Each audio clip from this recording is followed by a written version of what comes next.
देखिए जगत गुरु तत्वदर्शी संत रामपाल जी महाराज के मंगल प्रवचन। फिर क्या बताया है कि कलयुग बीतता 5500 पाचा, तब ये मेरा वचन होगा साचा। कलयुग बीत जावे जब एता, और सब जीव परम पुरुष पद चेता। 5505 जब वर्ष बीत जाएंगे,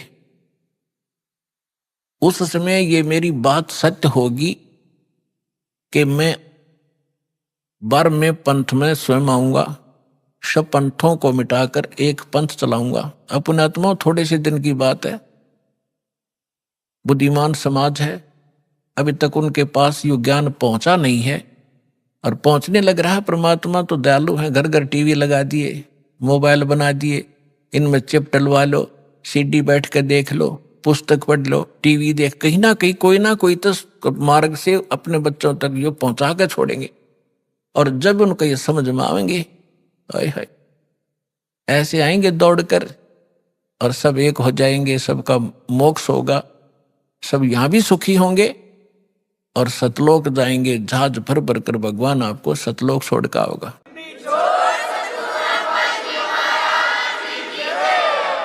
तो यहां प्रसंग जो चल रहा था, यहां जो प्रसंग चल रहा है कि गरीबदास जी जो हैं, इनका विशेष योगदान, इसलिए इनकी थोड़ी सी हिस्ट्री सुनाऊंगा ताकि आपको परमात्मा पहचानने में आसानी होगी। सभी वेद बतावें और सभी परमात्मा प्राप्त संत गुण गावें, तो फिर भगवान के पहचानने में आपको धोखा नहीं होगा, देर नहीं लगेगी, और दृढ़ हो जाओगे। फिर चाहे कोई ब्रह्मा विष्णु महेश आकर भी आपको भ्रमित करने की चेष्टा करेगा, आप उनकी बात को मान नहीं सकते। दास आपको इतना दृढ़ करना चाहता है। अब गरीबदास जी की थोड़ी हिस्ट्री सुनाऊंगा, यहाँ उनकी जीवन लीला थोड़ी सी सुनाऊंगा, वह पर्याप्त होगी आपके लिए।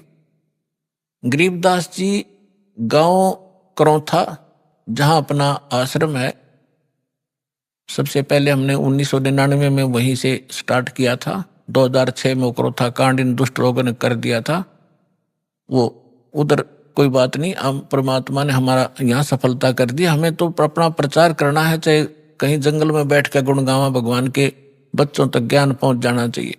तो करौथा गांव के वो मूल निवासी थे उनके पिताजी, और वो ब्याहे थे गांव छुडानी, जिला झज्जर हरियाणा में, और गांव करौथा है जिला रोहतक में। तो यहाँ उनके नाना के छुडानी के अंदर, यानी गरीबदास जी की माता का कोई भाई नहीं था, जिस कारण से उनके नाना जी ने उनके पिताजी श्री बलराम जी को, उनका धनखड़ गोत्र है, अपने घर पे छुडानी में घर जमाई बोलते हैं कि अपने जमाई को वहां रख लेना, उसको घर जमाई कहते हैं। तो सारी संपत्ति उनको दे दी, अपनी बेटी को यानी उसके दामाद को। उनके लगभग 2500 बीघा, जैसे राजस्थान में बीघा होता है, तो 2500 बीघा, पहले बीघा ही था यहाँ पर भी, ये बाद में ये बनी है यहाँ पर एकड़। तो 2500 बीघा जमीन था, इतना बड़ा किसान थे। आज के 1400 के करीब, पौने 1400 के करीब एकड़ जमीन बनती है उन 2500 बीघा की। तो सारी संपत्ति के वारिस फिर गरीबदास जी ही थे। 10 वर्ष के बालक थे, उनके पिताजी यानी नाना जी तभी तक वहां साथ ही थे। तो उनके वहां लगभग 150 गौवें थी, चरागा, क्योंकि अपने खेत बहुत बड़े थे, गौवें रखते थे। गरीबदास जी उन गौवों के पाली जाया करते थे चराने के लिए जंगल में। उनके साथ में अन्य गांवों के कुछ उनके किसान के यहाँ जो किराए पर पाली होते थे, और कुछ अन्य गांव वाले भी अपनी गौवों को उनके खेतों में चराने के लिए साथ चले जाते थे। संवत 1784 यानी सन 1727 और फागुन उतरते की द्वादशी यानी फागुन सुदी द्वादशी को दिन के लगभग 10 बजे सभी गौवें चर रही थी, कोई बैठी हुई थी वृक्षों के नीचे। जांडी उस साइड में, जैसे राजस्थान के अंदर जांड होते हैं ना, जांडियां, ऐसे ऐसा ही सतीथि थी उस अक्षेत्र की उस समय, जो आज बहुत से अक्षेत्र में राजस्थान के अंदर। तो वहां जांडी ज्यादा होती थी, उन जांडियों के पास बैठी थी। और एक रास्ता है, गांव कबलाना है, छुड़ानी की सीमा से सटा हुआ। गांव कबलाना से गांव छुड़ानी में कच्चा रास्ता आता था। उस कच्चे रास्ते के ऊपर एक बड़ा पेड़ था जांडी का, उसके नीचे सभी पाली बैठे हुए थे, इंक्लूडिंग गरीबदास जी। और वो भोजन खा रहे थे, अपना 10 बजे से भोजन खा रहे थे। उसी समय परमात्मा सतलोक से आए कबीर देव, एक जिंदा महात्मा का वेशभूषा बना के। कलयुग के अंदर वो जिनको मिले हैं जिंदा, जैसे जिंदा महात्मा कैसा होता है, मुसलमानों के अंदर विशेषकर इस वेशभूषा के फकीर पाए जाते हैं। सिर पर काला टोप होता है, ऊंचे से चुंडे का नू ऐसे खड़ा सा, और एक ही ओवरकोट होता है काले कपड़ों का, काले कलर का ओवरकोट टाइप एक वस्त्र पहनते हैं, और एक अंडरवियर कच्छा घुटनों तक का। ऐसी वेशभूषा वाले को जिद्दा महात्मा कहते हैं। दाढ़ी केस बड़े हुए होते हैं उसके। इस वेशभूषा में परमात्मा थोड़ी सी दूर पर सतलोक से आकर उतरे और उस कच्चे रास्ते जा रहे थे। साथ में पाली बैठे थे, गरीबदास जी भी बैठे थे। उन पालियों में बड़े भी थे, कोई 40 वर्ष का, कोई 30 वर्ष का, कोई 10-15 वर्ष का, कोई 50 वर्ष के प्रौढ़ भी थे।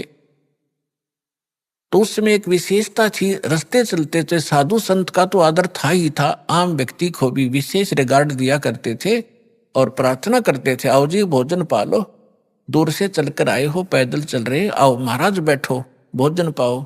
खड़ा हो गए एक आध भक्त और हाथ जोड़ लिए। परमात्मा तो आए उसी लिए थे, बैठ गए उनके पास। तब कहा जी भोजन पाओ। परमात्मा ने कहा, कबीर परमेश्वर ने, उस परम अक्षर ब्रह्म ने, कि भाई भोजन मैं खा के आया हूं अपने गांव से। पालियों ने पूछा आपका गांव कहाँ है महाराज, आपका डेरा कहाँ है? कि मेरा डेरा सतलोक के अंदर है, सतलोक नाम है मेरे डेरे का। अब उनने सोचा भी होगा कोई गांव सतलोक नाम होगा उसका। तो महाराज जी भोजन खाओ। परमात्मा बोले भोजन नहीं खाऊं मैं, छका हुआ भी खा के आया। तो दूध तो पीना ही पड़ेगा आपने, हमारे पास ऐसी गव्वे हैं, अभी 5 मिनट में दूध निकाल देंगे, ऐसी शरीफ गायें भी हैं। तो परमात्मा बोले भाई अगर दूध पिलाते हो तो कंवारी गाय का दूध पिया करूं मैं। तो सभी कहने लगे बाबा जी तेरा दूध पीने की नीत नहीं है, आप तो मजाक करते हो, उपहास कर रहे हो हमारा, आप दूध पीना ही नहीं चाहते। परमात्मा कहते पीना चाहता हूं, निकालो कंवारी गाय का दूध पीता हूं भाई मैं। तब गरीबदास जी खड़े हुए, उनकी एक प्रिय बछिया थी जिसको अभी बैल ने टच नहीं किया था, दूध पीना मां का छोड़ रखा था। लगभग 1-1.5 वर्ष की बछिया हो चुकी थी, 1 वर्ष की, 1.5 वर्ष की। उसकी गले के रस्सी बांध रखी थी, उसको ला पकड़ के और कहा देखो महाराज जी इसके बच्चा तो है ही नहीं, दूध कैसे देगी? परमात्मा बोले कोई एक पात्र लाओ जिसमें दूध निकालेंगे, ये दूध देगी भाई। अब वहां एक मिट्टी का बर्तन था, जैसे जल पीने के लिए या लस्सी पीने के लिए ले जाते थे, उसको साफ करके रखा हुआ था। तो उसको कहा कि ये रखा जी पात्र, कहने लगे इसको फिर धो दो एक बार अच्छी तरह, फिर धो दिया साफ करके, इसके नीचे रखो गाय बछिया के। बछिया के नीचे गरीबदास जी 10 वर्ष के बालक पहले तगड़े हो जाते थे, पकड़ कर बैठ गए, हंस रहे हैं, देख रहे बाबा जी कैसे दूध निकालेगा। अब परमात्मा ने बछिया के कमर पर थपकी मारी, लंबे लंबे सतन हो गए और दूध की धार बह चली। जब वो पात्र भर गया अपने आप दूध बंद हो गया। गरीबदास जी हैरान कि बाबा जी बड़ा शक्ति वाला है। अगले महाराज जी फिर पी लो। आपने निकाला कुछ दूध, परमात्मा ने पिया। फिर उन पाली उपस्थित थे, बड़े छोटे जितने भी थे, उनसे कहा कि ले बेटा बच्चों पी लो, ये दूध यहाँ का नहीं है, मेरे डेरे से आया सतलोक से, अमृत है, ये पी लो। वो पाली जो बड़े वाले थे, समझदार माने थे अपने आप ने, वो कहने लगे हम ना पीवा जादू जंत्र का दूध, और कुंवारी गाय का पाप लग गया हमारा। अर्थ ने झूठा कर दिया कि मेरा तो कौन सी जाति का है। वो तो उठ कर चले गए। कहते हैं सकल पदार्थ है जग माही, कर्म ही नर पावत नाही। गरीबदास जी बोले ला महाराज जी आपका अमृत कद कद मिला मुझे झूठा। पुण्यात्माओं ये है वो पुण्यात्मा जिनके लिए भगवान भटक रहे होते हैं, तो दृढ़ भक्त होते हैं, उनका स्वभाव न्यारा होता है, उनके लक्षण अलग होते हैं, तो तुरंत गट गट जितना पीना था पिया और बाकी रख दिया। तो परमात्मा ने उनको ज्ञान समझाया, सारी कहानी सुनाई। तो परमात्मा से कहा बच्चे ने कि भगवान आप ऐसा स्थान बताते हो, क्योंकि वहां तो सारा दुख ही दुख होता था, जैसे राजस्थान रेगिस्तान है ऐसे ही वह क्षेत्र था, ना कोई नहर का साधन था उस समय, दुख है दुख थे वहां पर, कभी सूखा गिर जाता था। तो परमात्मा ने बताया कि मेरा जो डेरा है बेटा वहां पर ऐसे दूध की नदी बहती है, घी के सरोवर हैं, और वहां पर काजू किस्मत सेब संतरे सदा बाहर वृक्ष हैं, वहां कोई अभाव नहीं है, बहुत सुंदर लोक है। अब बालक था, प्रबल इच्छा हुई कि भगवान क्या वो लोग मैं देख सकता हूं। परमात्मा बोले ऐसे नहीं देख सकते, पहले आपने मंत्र लेना पड़ेगा, मेरा शिष्य बनना पड़ेगा, तभी उसमें आप प्रवेश कर सकते हो। बोला जी बना लो, क्योंकि कैसे बनाओगे मुझे शिष्य। परमात्मा ने प्रथम मंत्र दिया और कहा बेटा अभी तेरे को सतलोक ले चलता हूं, अपना डेरा दिखा के लाता हूं। उस आत्मा को निकाला, ऊपर ले गए, ब्रह्मा विष्णु महेश के लोक दिखाए, धर्मराज का लोक दिखाया जहां बैठकर वो सबका न्याय करता है। 21 ब्रह्मांड काल के दिखाए, काल की वो तपतशिला दिखाई जहां 1 लाख मानव शरीरधारी प्राणियों को ये यहाँ का भगवान भून कर खाता है, जिसके लिए आपको यहाँ पाले बैठा है, रोके बैठा है, बका रखा, आपको मूर्ख बना रखा है। और उस काल के सिर पे पैर रख के परमात्मा उसको ऊपर लेकर गए। अक्षर पुरुष का लोक दिखाया उस पर ब्रह्म का, फिर 12वां द्वार पार करके सतलोक में पहुंचे, गरीबदास जी को देखे। अब वहां क्या लीला की दाता ने, वहां परमात्मा अन्य रूप में, उसी शकल में एक अन्य रूप सिंहासन पर विराजमान है, सिर पर मुकुट है जैसे राजा पहनते हैं, बहुत ही सुंदर मुकुट सफेद कलर का। ऊपर एक छत्र है बहुत सुंदर सफेद कलर का, बहुत सुंदर सिंहासन जिसमें हीरे मोती और लाल लगे हुए हैं, सफेद ही कलर के। वो बैठा है भगवान सतलोक में। बैठे भगवान के एक रोमकूप में करोड़ सूर्य करोड़ चंद्रमा मिला दे इतना प्रकाश है, तो उसको चरम दृष्टि नहीं देख सकती, आत्मा की आंखें ही उसको देख सकती हैं। तो गरीबदास जी ने देखा भगवान तो ये है, ये है मालिक, यो बैठा तख्त पे, और बहुत बड़ा गुम्बद है उसका, जैसे मंदिर नुमा एक बहुत बड़ा गुम्बद है, उसके सेंटर में भगवान विराजमान है। अब नीचे से जो जिंदा महात्मा के रूप में परमेश्वर कबीर जी गए थे उनके साथ, वो वहां जाकर चमर उठा के और सिंहासन पर बैठे भगवान पर चवर करने लगे। गरीबदास जी ने सोचा कि भगवान तो ये हर ये बाबा जी इसका कोई नौकर सेवादार, कोई इनका चेला चला होगा। इतना सोच ही रहा था, तभी वो तेजो में शरीर वाले भगवान खड़े हुए, सिंहासन छोड़ दिया और करबद्ध होकर कहा भगवान ग्रहण करो अपना सिंहासन, आपकी अब्सेंस के में आप मुझे यहां बैठा कर गए थे। कबीर साहब उस पर विराजमान हुए और वो तेजो में शरीर उठाकर चवर करने लगा, जैसे शिष्य करते हैं गुरु जी पे, ऐसे। गरीबदास जी ने सोचा रे यू भगवान और चवर करे इस पे बाबा जी पे। इतने में क्या हुआ कि वो तेजो में शरीर नीचे से गए जिंदा महात्मा के शरीर में समा गया और चवर अपने आप घूम रहा ऊपर। इस लीला को देखने के बाद परमात्मा ने सारी कथा सुनाई। भाई मैं भगवान हूं। गरीबदास मैं काशी में रहा 120 वर्ष। मेरा धाणक कबीर नाम था। मैं धाणक रूप में रहा करता था, जुलाहा का काम करता था।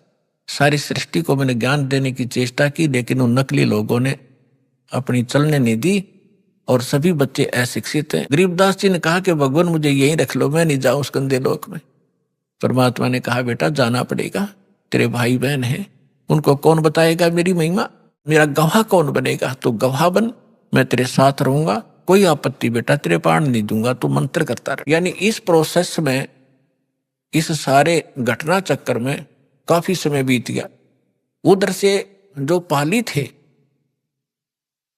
उन्होंने, वो तो छोड़कर चले गए थे उसको, काफी दूर चले गए। तो 3-4 घंटों के बाद, 5 घंटे के बाद उन्होंने देखा, उनको तब तक ध्यान नहीं आने दिया परमात्मा ने।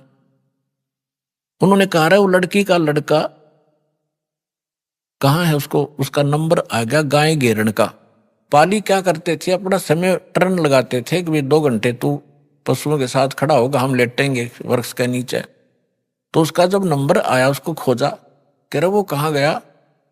उन्होंने कहा तो बाबा जी के पास बैठा रह गया था, लाओ उसको उठा बुला के।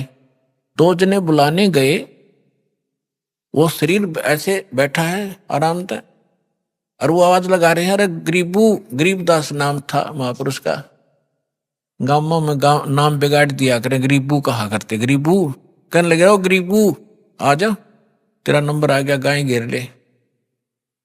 निकट से आके कहने लगे ओ भगत जी खड़ा हो ले। उन्हें सोचा समाधि लाए बैठा है, और वो बैठा शरीर टिका था उसका, पकड़ के हिलाया, कहते गए भगत जी खड़ा हो। वो गिर गए तो आंखें खुली हुई, सांस नहीं, वो तो एकदम हक्का बक्का रह गए। आवाज लगाई दूसरे साथियों को कि गरीबू मर गया, गरीबू मर गया, भाग जाओ। उन्होंने कहा जाओ गांव में बताओ, सारी कथा सुनाना कि एक बाबा जी ने जंतर मंत्र का दूध पिला दिया जिससे मर गया हो। अब गांव में भागे गए। माता पिता का इकलौता पुत्र, वो भी 12 वर्ष शादी के बाद हुआ था, विवाह के उपरांत, और उसकी मृत्यु सुनकर दोनों अचेत हो गए, बेहोश हो गए, चक्कर खा के गिर गए। फिर गांव के अन्य लोग, उनके नाना जी साथ और भी बहुत से, जिसने भी सुना वही चल दिया खेतों की तरफ। वहां से बच्चे का शव उठाकर लाए, शाम होगी, चिता पर रख दिया अंतिम संस्कार करने के लिए। तब परमात्मा ने कहा बेटा जल्दी जा, ना वो खराब कर देंगे तेरे शरीर को। गरीबदास जी को सब कुछ दिखाया, वहां से सारा दिखाई देता है। यहाँ पर चाहे चीटी देख ले चालती, वहां ऐसी दिव्य दृष्टि मिलती है। गरीबदास जी तुरंत छोड़ दिए, जा बेटा स्पीड से। 1 सेकंड के भी कुछ अंश में आत्मा में प्रवेश कर दिया गरीबदास साहिब जी को। ऐसे जब चिता पर बैठे हुए थे, उनका जैसे बांध कर ले जाते हैं ना, उस अर्थी के ऊपर रस बांध लेते हैं, रस्सा कहीं गिर ना जा रास्ते में, वो नौका ने रखा ही था, इतने में उठ गए और वो बंधन अपने आप टूट गए, खुल गए। और खड़ा होकर 10 वर्ष का बालक देखता है तो वह कहाँ गया, जैसे सरप्राइज सा होता उसको। उसकी भाषा बदल गई, उसका विचार बदल गए, बुजुर्गों जैसी बातें करने लग गया और ये बानी सुनाने लग गया। अब जिससे भी बात करे ये अमर बाणी बोल कर बात करे। गांव वाले इस वाणी से परिचित नहीं थे और अपने आप बोलते रहते थे, कहीं खड़े होकर के बच्चों में बैठ जाते, बच्चों में यही कहानी सुनाने लग जाते। अलल पंख अनुराग है सुन मंडल रथीर, दास गरीब उधारिया सतगुरु मिले कबीर। तो सारा गांव उसको कहने लगे लड़का पागल हो गया, एंड बैंड बोल रहा है, इसकी भाषा समझ में नहीं आती, पागल हो गया, मेंटल हो गई। उसको पागल कहने लगे। गांव में बावलिया कहते हैं, बौड़ा, उसको बावड़िया कहने लगे। बावड़िया नाम पका दिया उस परम पिता की प्यारी आत्मा का उन तत्व ज्ञानहीन प्राणियों ने। कहते गरीबदास जी को भी बावड़ा बता के कर ले दुनिया सैनी का। अब उन्होंने ये संतोष हुआ माता पिता को और गांव वालों को कि भी कोई बात नहीं, पागल तो हो ही गया यूं। फिर भी इसकी माता या लड़की अपने इस पागल ने देख के इसके साथ अपना जीवन संतोष कर लेगी या मरे नहींगी इसके वियोग में। शुक्र है भगवान का, जीवित तो हो गया, पागल होया सो हुआ। इस तरह 3 वर्ष बीत गए।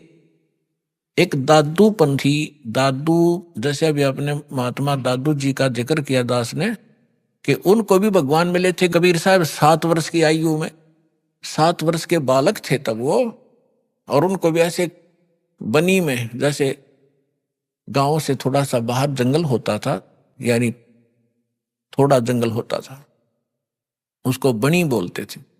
वहां बच्चों के साथ खेल रहा था। गरीब परमात्मा जिंदा महात्मा के रूप में आए, उनसे भी ये चर्चा की। अब परमात्मा ने अपने लोटे में सतलोक से अमृत लाए हुए थे, वो रखा था।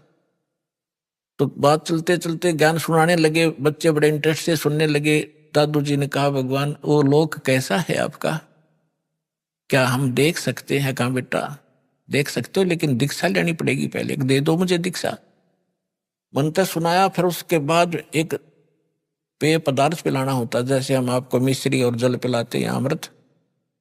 इस तरह भगवान ने क्या किया, वो पान के पत्ते पे पहले तो अमृत स्वयं पिया, जूठा कर दिया, और फिर उसी में से पान के पत्ते पर रख डाल दिया। पान, वहां आसपास कोई पान का पेड़ खड़ा था, उसके ऊपर ऐसे डाल दिया कि ले बेटा पी ले। अन्य बच्चे बैठे तो उनसे भी कहा कि ले भाई तुम भी ले लो, अमृत है ये। वो तो उठकर भागे कि ना बाबा जी, करा कैसा पानी तरह जूठा कर दिया तूने। अब उसने, दादू साहब जी ने, अगला भगवान आपका जूठा करके तुम्हें ले, वो पी लिया। पीने के बाद परमात्मा ने कहा कि तुझे दिखाऊं सतलोक जी, ले चलो।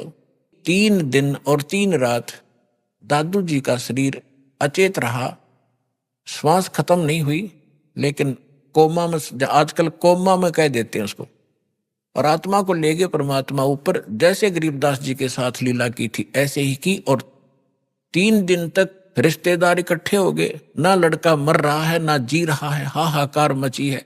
गांव के आसपास के लोग जानकार इकट्ठे हो गए। तीसरे दिन होश में आ गया, खड़ा होकर कहने लगा, ओहो कहाँ गए वो भगवान, परमात्मा कहाँ है, पागल से हो गए, नुगुमा इधर उधर है। तो कबीर साहब कहते हैं, राम वियोगी ना जीवे और जीवत बौड़ा हो। भगवान के सुख न देखने के बाद आदमी या तो जीवे नहीं, जीवेगा तो पागल हो जाएगा। तो वो दशा उस महापुरुष की हुई। तो दादू साहब जी बड़े होते गए, जो जो तब उन्होंने उस अमृतवाणी बोली, वह उनके चेलों ने लिखी, गरीब दादू साहब जी के ने, और दादू जी के ग्रंथ में ये विद्यमान है वाणी। अब दादू जी क्या बताते हैं, थोड़ी सी महिमा परमात्मा की दादू जी के शब्दों से सुनाते हैं। परमात्मा शब्द कहने तो पाप कटने लग जाते हैं जीव के, लेकिन जो परमात्मा है उसको उद्देश्य बनाकर उसको परमात्मा कहा जाए। अब जैसे हम तहसीलदार को और प्रधानमंत्री कहें जाएं और उसका आगे एप्लीकेशन रखें, प्रधानमंत्री के सत्र का काम और उसका तहसीलदार के आगे रखें, बेसिक प्रधानमंत्री कहें जाओ कति नारी जय अरना वो काम कर सकता, तो प्रधानमंत्री का ही उद्देश्य लेकर उसका आगे पर अर्जी रखेंगे तब ये काम होगा। अब क्या बताते हैं दादू साहब जी ने कैसे गुण गाए हैं, जो जो शरण कबीर के वो तिरगे अंत अपारे, दादू गुण के ता कहूं भाई कहत न आवे पार, कबीर करता आप है दूजा ना कोई, दादू पूर्ण जगत को भक्ति दृढ़ावत सोए, ठीका पूरा होवे जब सब कोई तजे शरीरे, दादू काल पकड़े नहीं जपे जो नाम कबीर, आदमी की आयु घटे तब जम घेरे आए, स्मरण किया कबीर का दादू लिया बचाए, मेट दिए अपराध सब आए मिले छन माही, दादू संग ले गए कबीर चरण की छाई, सेवक देव निज चरण का दादू अपना जान, भृंगी सत कबीर ने कीन्या आप समान, दादू अंतर्गत सदा छिन छिन सुमरण ध्याने, वारू नाम कबीर पर पल पल मेरे पराणे। सुन सुन साख कबीर की यू काल नवावे माथे, धन धन तीनों लोक में दादू जोड़े हाथ। केरी नाम कबीर का विखम काल गजराज, दादू भजन प्रताप से ये भाग्य सुनत आवाज। पल एक नाम कबीर का दादू मन चितलाए, अस्थि के असवार को ये स्वान काल ना खाए। सुमरत नाम कबीर का कटे काल की पीरे, दादू दिन दिन ऊंचा होए फिर परमानंद सुख सीरे। दादू नाम कबीर की जय कोई लेवे ओटे, तिनको कबू लागे नहीं ये काल बजर की चोटे। और संत सब कूपे हैं कितने झरीता नीरे, दादू अगम अपार है ये दरिया सत कबीरे। अब ही तेरी सब मिटे ये जन्म मरण की पीरे, श्वास उश्वास सोमर ले दादू नाम कबीरे। कोई सरगुण में रीझ रहा कोई निर्गुण ठहरावे, दादू गति कबीर की मोर से कही ना जावे। दादू नाम कबीर का सुन के कांपे काले, नाम भरोसे जो चले होए नवा का वाले। जिन मोह को निज नाम दिया सोए सतगुर हमारे, दादू दूसरा कोई नहीं ये कबीर सिरजनहारे। अब क्या बताया दादू जी ने, क्योंकि गरीबदास जी की महिमा चल रही है, थोड़ा सा इसलिए हिंट देना पड़ा, इसका आगे लिंक है इससे। दादू साहब जी क्या कहते हैं कि सुन सुन साख कबीर की, साख माने महिमा, परमात्मा की सामर्थ्य है। सुन सुनने से जैसे परमात्मा की महिमा जहां चलती है तो काल भी माथा रगड़े क्यों तो समर्थ है। यो काल यहाँ का भगवान जो है, जो भगवान की महिमा कहीं होती है, सच्चाई उसकी सत्य महिमा सुनाई जाती है तो काल भी नाक रगड़े मत्था टेकता है कि हाँ भगवान तो समर्थ ही है, वो कबीर तो पूर्ण परमात्मा है। तो सुन सुन साख कबीर की काल नेवावे माथ, झुकावे माथा, और धन हो तीनों लोक में दादू जोड़े हाथ। फिर देखो कैसी तुलना की है, केरी नाम कबीर का और विखम काल गजराज, दादू भजन प्रताप से यू भाग्य सुनत आवाज। अब 21 ब्रह्मांड का स्वामी है, श्रीमद् भगवत गीता अध्याय नंबर 15 के श्लोक नंबर 18 में गीता ज्ञानदाता ये ब्रह्म है, काल है। ये खुद कहता है कि मेरे अंतर्गत जितने भी प्राणी हैं उनसे मैं उत्तम हूं, श्रेष्ठ हूं, उनसे तगड़ा हूं मैं। इसलिए मैं लोक वेद के आधार से पुरुषोत्तम प्रसिद्ध हो रहा हूं, क्योंकि जितने भी इसके अंतर्गत प्राणी हैं काल के, ये इन तगड़ा है। ये 1000 कला का ब्रह्मा विष्णु महेश 16 कला के, वो 1000 भुजा का ब्रह्मा विष्णु महेश 4 भुजा के। इनमें यहाँ के प्राणियों में ब्रह्मा विष्णु महेश हमसे सबसे तगड़े शक्तिशाली है, इनसे भी वो कई गुना शक्तिशाली है। तो ये कोई छोटी शक्ति नहीं है, कहने का भाव ये है। तो यहां दादू जी कहना चाहते हैं कि केरी नाम कबीर का, केरी मन बब्बर शेर, और बब्बर शेर कहीं धाड़ मारता हो और हाथी आसपास घूम रहा हो, हाथी इतना भयभीत हो जाता है, लीद कर देता, वो टट्टी कर देता, एकदम इतना डर जाता है, भाजगन की सोचा कि इधर से जान बचे मेरी। तो यहां कहने का भाव यह है कि हाथी कोई छोटा प्राणी नहीं है, आम प्राणियों से तगड़ा है, लेकिन उस बब्बर शेर के सामने वो भी फेल है, उसके सामने उसकी कोई अस्तित्व नहीं है। तो यहां दादू साहब जी ये बताना चाहते हैं कि केरी नाम कबीर है, परमात्मा का जो सत्य मंत्र है। और कबीर साहब को ऐसा समझो जैसे बब्बर शेर हो और ये काल भी छोटा नहीं है, विषम काल गजराज। गजराज माने हाथियों का राजा, हाथियों में भी तगड़ा हाथी समझ लो। लेकिन दादू भजन प्रताप से ये भाग्य सुनत आवाज। नाम का सिमरन सतनाम जो आपको दिया जाएगा ये राम का नाम है। राम राम कोई मंत्र नहीं है, राम का नाम यानी जिससे वो राम प्राप्त हो वो नाम, वो 2 अक्षर का है। सतनाम जिसमें एक और मंत्र है, एक आपको गुप्त है, वो तत्शब्द वो दिया जाता। आगे क्या बताते हैं, पल एक नाम कबीर का। जो परमेश्वर कबीर जी ने जो सत साधना बताई है, वो एक पल भी अगर जिसने सत साधना से भक्ति कर रखी हो, पल एक नाम कबीर का दादू मन चित लावे।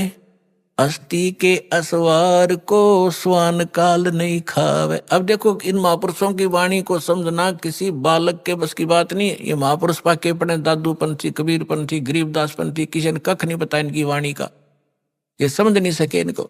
अब यहाँ कैसी पहले तो तुलना की कि परमात्मा को तो केरी बब्बर शेर समझो और हाथी भी कोई छोटा नहीं है, लेकिन उसके सामने हाथी की कोई अस्तित्व नहीं है बब्बर शेर के सामने। तो हमारे समर्थ भगवान इतने शक्तिशाली हैं इस काल की तुलना में। अब आगे क्या बताते हैं कि आप जिन्होंने कबीर परमात्मा की शरण ले ली, आप बैठ गए हाथी पे। और काल को कह रहे हैं, काल को समझ लो डॉग, कुत्ता। हाथी पर बैठे व्यक्ति को वो स्वान हानि नहीं कर सकता किसी भी कीमत पे। अगर हाथी पर बैठे रहे, आप पर नीचे गिर गए फिर तो पिंडी पाड़ेगा वो।